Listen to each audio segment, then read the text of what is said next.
Today, our guest is a policy expert on the European Central Bank, a professor of economics at the University of Leipzig, who has worked as a researcher at the Bank of Japan, Bundesbank, and the Federal Reserve System of the United States, and at the world's leading universities. According to the international rankings, he is one of the 5% best economists in the world, and is a regular commentator for the German newspaper Frankfurter Allgemeine Zeitung or the weekly Spiegel. Professor Gunther Schnabl. Mr. Professor, we have been through Mr. Professor, we have been through the Great Recession and Eurozone debt crisis, 2 years of the coronavirus crisis, and now we are in the Russian-Ukrainian conflict.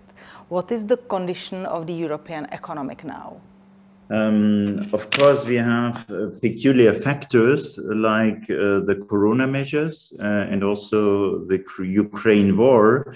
But beside these specific developments, of course, we have a long-term development where we have pursued economic policy which have not been growth enhancing, but on the other side, which have contributed to a paralyzation of growth in the European Union, combined with very strong distribution effects, negative distribution effects at the cost of the middle class in Europe. And that adds now, of course, to the specific developments of the corona measures and the Ukraine war. And that puts now the growth perspective in Europe into a very gloomy scenario. As you mentioned, the member states of the European Union suffer from the public debt, the highest one in the modern history. At the same time, they are facing the energy crisis. Moreover, Croatia is entering the Eurozone, and Ukraine and other states are the novel candidate states of the European Union just recently. So, what development should we expect in the EU right now? Okay, so you mentioned several factors. So one is high debt, yeah? And of course, we have to be aware that high debt is encouraged by the low interest rate policy of the European Central Bank. And the most recent development is that the European Central Bank has, in a way, sent out signals that countries with high debt in the European Union will receive support of the European Central Bank. Yeah, and of course, high debt is also equivalent to the expansion of government expenditure.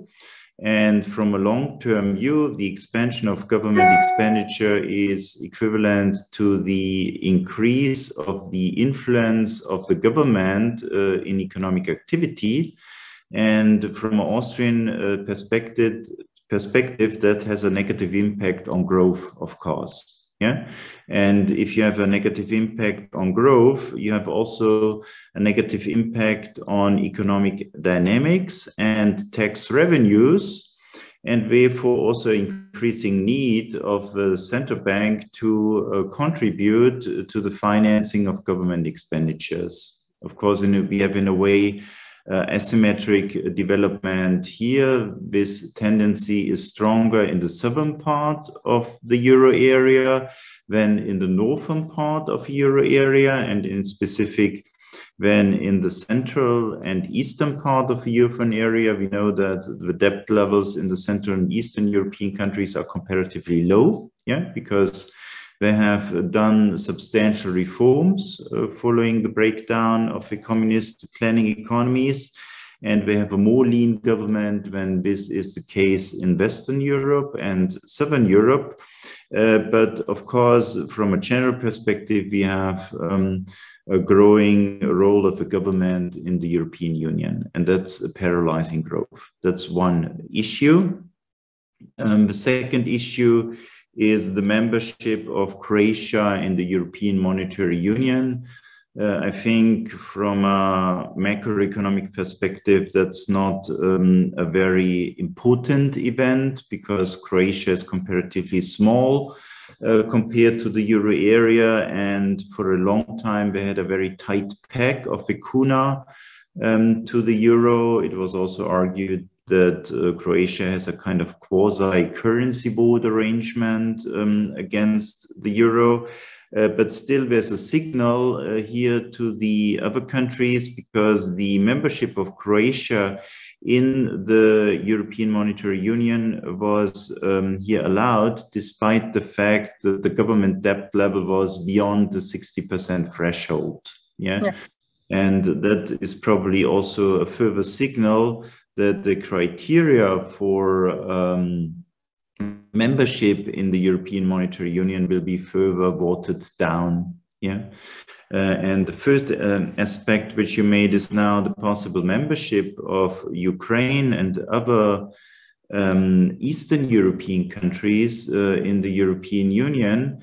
And of course, I fully understand the willingness of Ukraine to become a member of the European Union, but still we had criteria to be a member in the European Union. We had political criteria like the Copenhagen criteria, which have a very strong focus on government issues, such as governance issues, such as corruption, yeah, which is, if I understand right, an important issue here in Ukraine, but still an unresolved issue also in Bulgaria, for instance, and probably also Romania. Which is an issue which is also linked to the distribution of funds originating in the European Union. Of course, we have also the acquis communautaire, which in the past had to be adopted in a very narrow sense in order to become a member of the European Union. And of course, it's a very long-term process. The Czech Republic knows this, to adopt the acquis communautaire. But on the other side, we also observe that political considerations more and more dominate economic considerations in the European Union. And that would then also point in the long term to further watering down of government issues in the European Union. Should we expect the European debt crisis to return due to rising interest rates? Yes. So we had the first European debt crisis in 2012. And in my view, the European debt crisis was a consequence of a European financial crisis in the southern euro area countries and Ireland. In my view, the European financial debt crisis was caused by a too low interest rate policy of a European Central Bank in response to the bursting dot-com bubble, plus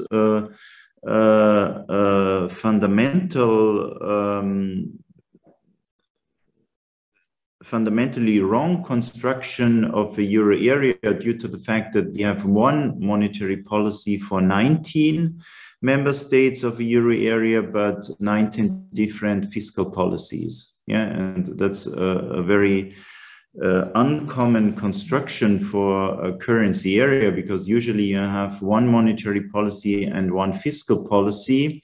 And the fiscal policy usually is also able to address different economic developments in the monetary union. Yeah, but here this is not the case in the euro area. In a way, with the starting point of the euro area, we had a tight fiscal policy in Germany. Yeah, also motivated by the fact that Germany wanted to comply with Maastricht criteria, which itself had put into the treaty, but that caused a very weak economic activity in Germany, the outflow of a lot of funds from Germany to Southern Europe that boosted economic activity in Southern Europe in the form of more consumption, more government consumption due to increasing tax revenues and speculation on the real estate markets. Yeah, and this heterogeneous development in southern euro area and the northern southern euro area led into the European financial debt crisis. So that's a consequence of the wrong construction of the euro area. And the European financial crisis leads into the European debt crisis, because the bailing out of banks in Southern Europe lifts up government expenditure and government debt. And the European financial debt crisis is now resolved by Mario Draghi, whatever it takes, which is in a way a promise for buying as many government bonds as necessary in order to bring down the risk premium of highly indebted countries in the Southern Euro area. Later on, the quantitative easing prevented a revival of a European sovereign debt crisis, because starting from 2015, large amounts of government bonds were purchased. That in a way ended, but the government bond purchases were resumed with the so-called Corona crisis. Yeah, and therefore I could also argue the potential for a new European sovereign debt crisis was always there, and now it re-emerged when the ECB started to announce that government bond purchases would end starting from July 1st. And it's amazing how fast a new promise had to be given that government bonds of Southern Euro area countries had to be purchased. Yeah, and that's what the ECB now did with the latest announcement. But of course, that also implies that all the inherent problems inherent to the euro area are unresolved. And just promising to buy government bonds of highly indebted euro area member states, of course, also implies that no structural reforms will be done. And the problems which we have in the euro area, which is low growth, zombification of the industry, and too high debt levels, in specific in the southern part of the euro area, remain unresolved. Yeah, and therefore that might contribute to solve the problem in the very short term, but will further increase the problem in the medium term and long term. You are an expert on European central banking. The central bank, the European Central Bank, had been based on the basements of the Bundesbank. It used to be the German-style central bank in its mentality, in its monetary restrictive policy. What about now, in 2022? Is the ECB still the German-like central bank, or is that much more, let's say, Italian-like central bank? Yeah, that's very interesting, because, of course, when the decision about the euro was made, Germany had a very strong bargaining power, because the public opinion in Germany was very much against giving up the German mark, because the German mark was a hard currency, and the hard currency was associated with a high degree of economic welfare. And that means a high real wage level and a very generous social security system. And the basis for this was, of course, the hard currency. If you read the treaty on the functioning of the European Union, you can clearly understand that the European Central Bank is a central bank here embedded after the role model of a German Bundesbank. Yeah, price stability is the primary target. There are provisions to control government debt, to keep the government debt low in order to prevent pressure from the governments on the central bank. There's a no bailout clause and so on. Yeah, but from the very beginning, we mainly observed that the German central bank model was transformed more in a Italian type or French type central bank models, as it prevailed before the entry into the euro area, where the central banks strongly contributed to the financing of government expenditures. And therefore France and Italy and other southern European countries had, of course, higher inflation rates and continued to depreciate their currencies against the German mark. Yeah, and nowadays it's clearly visible that the German central bank type model has been transformed into a French or Italian type central bank model, and that is now becoming visible in high officially measured inflation rates. Also, I would argue that inflation was already there before, but what was not reflected in the official index, the Harmonized Consumer Price Index, which is used by Eurostat to measure the loss of purchasing power. In the Czech Republic, we have now 16% inflation rate, and some politicians and economists are calling for the rapid adoption of the euro, because, according to them, the euro would protect us from inflation. Do you think they are right? I think the Czech Republic is in a difficult situation because it's so small, and maybe there's only euro area countries around the Czech Republic, and the Czech Republic is comparatively small, and therefore inevitably independent from the exchange rate regime, you import inflation. Yeah, so if you have now inflation and you keep the interest rate high, that would attract a lot of speculative capital inflows, and the speculative inflows would boost inflation in the Czech Republic. You could soften this down by capital controls, but because you are a member in the European Union, you are not really allowed to introduce capital controls. But if you now enter the European Union, still you would import now the monetary policy stance of a European Central Bank, which is very loose. Yeah, and of course, also in the Czech Republic, inflation would be very high.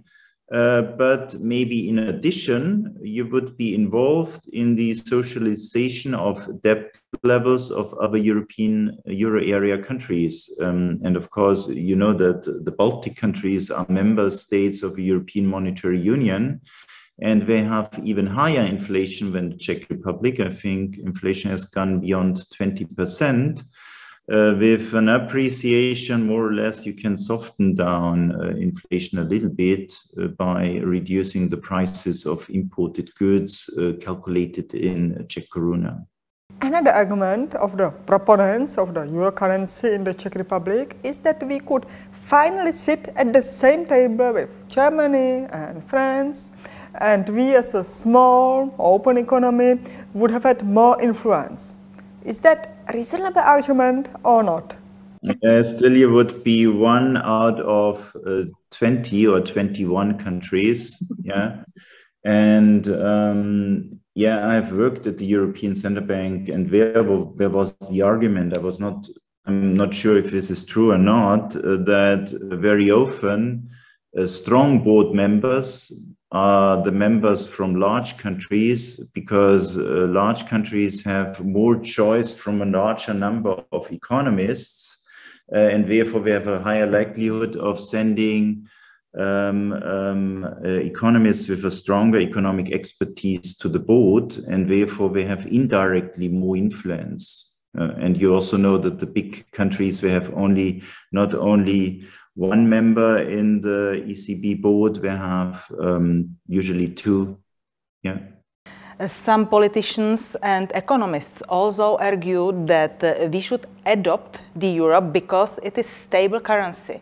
In your opinion, is the euro stable or not? I think the euro, when it started, it was a stable currency. Yeah, and it was put into the Treaty on the Functioning of the European Union as a very stable currency, being oriented towards price stability. Yeah, and you could even say now, if we now, for whatever reasons, we have high inflation, a strong central bank would now increase interest rates in order to fight inflation. Yeah, as we observe it now in the United States. So we are still not sure if the Fed will continue to increase interest rates, but at least now we are sending out very strong signals, yeah, that they will fight inflation. And We also observe now, as a very fact in the euro area, that the signals coming now from the European central banks are not very strong. Yeah, we have, of course, a signal that they will now stop buying assets starting from July 1st. They have also signaled two moderate interest rate increases, one in July and one in September. But if you read diligently the press release linked to the monetary policy decision of June, and the back doors open up the possibility for the European Central Bank to stop the exit strategy from the very loose monetary policy which we have. This year, in autumn, we commemorate the 100 years anniversary of the Weimar Republic inflation. According to Professor Ludwig Misses, the inflation in 1920s in Germany may have been increasing so quickly because people in previous decades lacked their own experience of inflation. Today, we are facing the galloping inflation, at least in the Czech Republic, after a long period when the price level hasn't been rising, and some countries were fighting, let's say, deflation. Can you see any other similarities between Weimar Republic inflation on the one hand and our nowadays situation? Of course, still the inflation level in the European Union is lower than in the Weimar Republic, that's for sure. And, my family is from Czechoslovakia, and they always told me between the two world wars, we had a good life because we were living in Czechoslovakia, and Czechoslovakia was on the winning side. And therefore, we had good living conditions. And the living conditions in Germany and Austria were bad because, of course, they came out of World War II. World War II, of course, had led to a lot of sacrifices, but when there was a reparation problem, so the economy had no possibility to recover. And on the top of the reparation problem, or linked to the reparation problem, you had a lot of political and economic instabilities. Yeah. And therefore, you could argue, of course, Germany and Austria had lost to the war, and it was their fault, but in a way, they had a few choice, yeah, to get out of the problem. Yeah. I would say nowadays the European governments and the European Central Bank, they have maneuvered themselves into the problem. Yeah, in a way, they claim that they want to do a lot of good things, and the justification, and this is a justification to print more money. Yeah, so one main driving force of the Weimar inflation was the Ruhrkampf, yeah, the strike in the euro area, the occupation by the French, and so on. And of course, the German government needed money in order to support the people in the Ruhr area. Yeah, that was clearly understandable. But on the other side, it led to tremendous inflation, and you could also observe that inflation did accelerate because there was no political willingness to stop the process, and there was no political willingness to stop the process because there were influential agents which also did profit from the inflation. Yeah. And I'm not sure if we have now a similar situation in the euro area, and that's the very reason why I would expect that inflation would further go up, because now the Corona issue and the Ukraine crisis are also a justification to stop fiscal austerity, to undermine the fiscal rules in the euro area, which were intended to shield off the European Central Bank from political pressure to monetize government debt. And as long as these fiscal rules are further undermined, we would also expect that inflation would further go up, because there's growing government pressure on the European Central Bank to monetize government debt. Of course, we would argue that this pressure is stronger in Southern Europe or in the Southern Euro area compared to Northern Euro area countries, but also in Germany, I observe that in specific, the Green Party and the Social Democrats, they have a lot of plans, to further increase the social welfare state or to put forward environment protection and so on. And there are very large costs, and the implicit assumption seems to be that the costs are covered not by additional taxes, but by probably government bond purchases of the European Central Bank. And that if this is the case, the likelihood is very large that the inflation in the euro area will further go up. This week, the Czech Republic will take over the EU presidency from France. Can the small presidency country change this economic situation in Europe? Probably it's difficult. What a presidency may deliver is not contribute further accelerating the process. But probably it's very difficult to stop the process, because there are many countries involved, and there are certain dynamics there. I think the process can only be stopped if some major countries really are decisive to do that. And of course, if one or two major countries are decisive to do that and they receive support from some smaller countries, that can be a promising process, but at the current stage, I don't see it. Although inflation is high enough to convince us that something has to be changed. The Western economies seems to lean towards the state interventions in contrast to the free market economy. What do you think is our future? What will be the next development, the market or the state? I think for a long time, on the back of the increasingly loose monetary policy, we have a kind of soft budget constraint. So probably you know what Janos Korna meant by soft budget constraint. And that helps to extend the role of the state of the economy, and that has also negative growth and distribution effects. That's very clear for me from an Austrian perspective.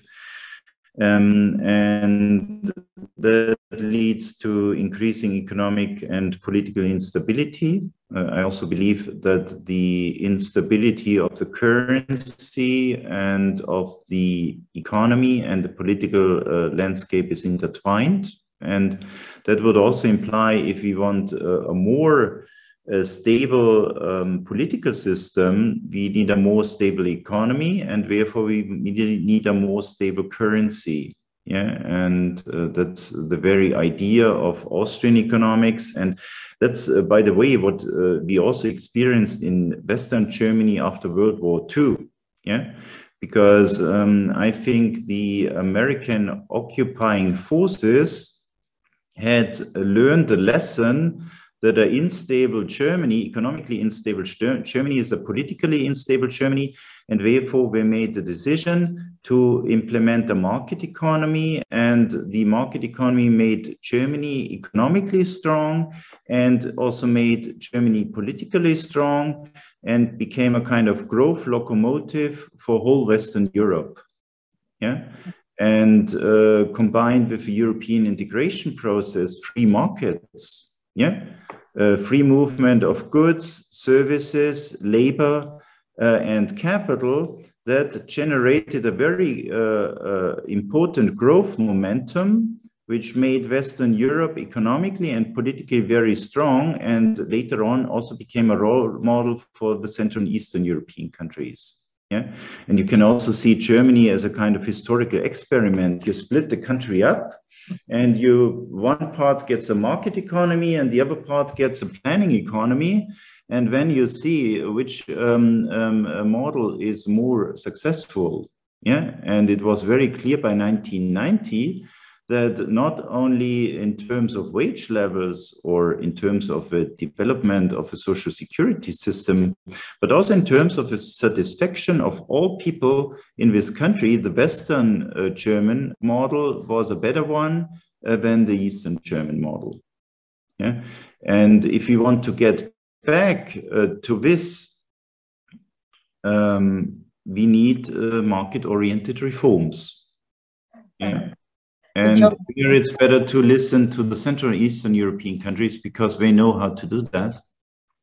You've mentioned Erhard's reforms after the Second World War, but nowadays the new coalition in Germany, the Ampelkoalition or the Traffic Light Coalition, cries for the sozial-ökologische Marktwirtschaft, the social environmental marked economy. So what can we expect in terms of free market or central planning from Germany in following years? Yeah, currently I wouldn't be too hopeful. Yeah, I think that the Liberal Party is delivering something, yeah, because they slow down the process of going away from market principles. Yeah,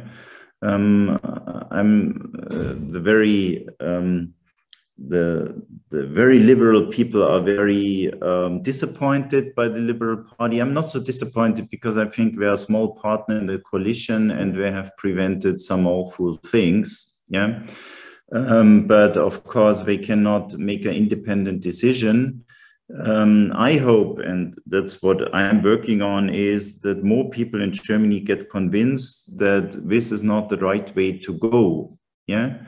And I would even put into question that what we are doing is helping the environment, yeah, because a zero interest rate policy is promoting consumption and is promoting malinvestment, and therefore is equivalent to the destruction of resources and the environment. And if we lift the interest rate, we would have a more efficient allocation of resources, which would be also a more sustainable process of allocating resources. Yeah, and but I don't have the impression that in the Social Democrat Party and even in the Green Party, which has mainly no economic expertise, this insight is there, but maybe it will come because as the falling apart of our market system is accelerating, we have more and more disturbances at every angle of our society and of our country. And therefore, I'd hope that at a certain point of time, a rethinking will start. But that's just a hope. Thank you for your time. Thank you very much. Bye. Bye.